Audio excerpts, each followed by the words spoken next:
I mentioned autonomy. So people earn that autonomy after demonstrating that they can do something. The same way person on a sports team earns that autonomy. A quarterback doesn't start out calling his own plays. That's earned. And it's earned bit by bit. Maybe they can do an audible, maybe, and then they can do a little bit more, and then they can get to the point where they call their own plays.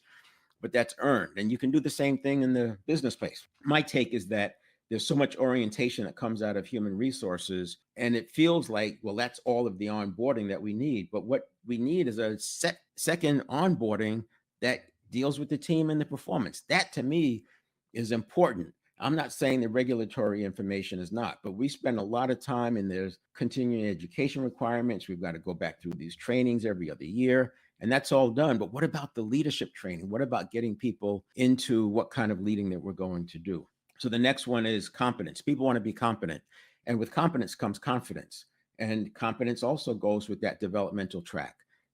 And without a developmental track, you're in this space of, oh, you're doing a great job. And then what's next? Okay, I'm doing a great job. Now what? So they're doing a great job too. How do I differentiate? But if you have a developmental track, as they scale up that developmental track, the confidence comes as well. They're competent, and it ties into more autonomy. You can see how it comes together. So people want to be competent, which means that you have to see them. The CEO, the leader, has to see them. And then the last one is relatedness. And that's what I was talking about. They have to see them. So in relatedness, it's not just relationships. They want to know that people have their back. They want to know that there's a supportive environment. They want to know that if they have to be vulnerable, they can be vulnerable. They have to know that they're valued as a person. And this gets into, I do a piece on blue language where you don't just say you're doing a good job. You use observable behavior to praise something very, very specific. And the reason we do that is because the dopamine hit, the first way, if you just say